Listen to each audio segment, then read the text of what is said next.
Hast du eine Ahnung von Schwingen? Wenn nicht, kommt hier eine kurze Einführung. Das Ziel beim Schwingen ist, um seinen Gegner mit beiden Schulterblättern ins Sägemehl zu legen. Und eine Hand muss man dabei immer an der Hose vom Gegner haben. Vor und nach dem Gang geben sich die beiden Schwinger die Hand, das ist Tradition, genauso wie das der Sieger am Verlierer am Schluss Sägemehl vom Rücken putzen tut. Das Prinzip ist, dass immer die gegeneinander schwingen, die in der Rangliste aktuell gerade zuoberst sind. Es gibt weder eine Setzliste noch eine Auslosung.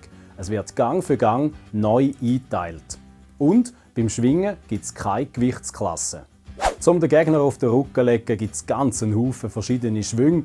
Vermutlich der wichtigste ist der Kurz. Du wirst aber auch über Namen stolpern wie Brienzer, Gamme oder Weiberhaken.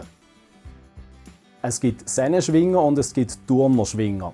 Die Sennenschwinger haben ein farbiges Hemd an, meistens ist es ein hellblaues Edelweisshemd. Sie kommen eher aus dem ländlichen Raum und haben einen landwirtschaftlichen Hintergrund.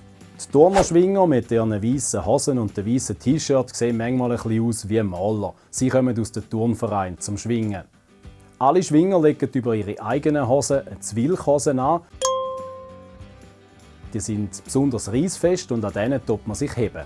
Es gibt Punkte, und zwar für einen Sieg die Note 10,0, wenn es mit einem Blattwurf erfolgt ist, also sprich so in einem Guss erfolgt ist.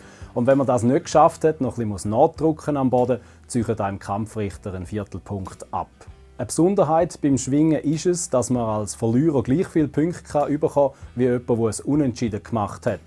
Nämlich dann, wenn man etwas riskiert hat und mit Pech verloren hat. Und auf der anderen Seite, wenn der unentschieden gemacht hat, nichts riskiert hat und einfach einmal abgewartet hat. Für den Schlussgang beim Eidgenössischen qualifizieren sich die beiden Schwinger, die nach 7 Gängen am meisten Punkte haben. Ungefähr die besten 15% vom Fest die gewinnen den Kranz aus Eichenlaub und die sind dann ab sofort Kranzschwinger. Wenn man das beim Eidgenössischen schafft, um einen Kranz zu holen, dann ist man ein Eidgenoss. Und denen sagt man umgangssprachlich dann auch die Bösen. Das ist beim Schwingen ein Kompliment, weil zum Böse muss man gut sein. Und richtig böse sind die wenigsten.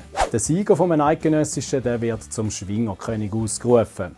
Nebst ganz viel Ruhm und Ehr gewinnt er einen Muni und die Sponsoren stehen ab sofort Schlange bei ihm. Die Regentschaft vom Schwingerkönig die geht 3 Jahre lang bis zum nächsten Eidgenössischen. Der Titel Schwingerkönig den behaltet er aber sein Leben lang.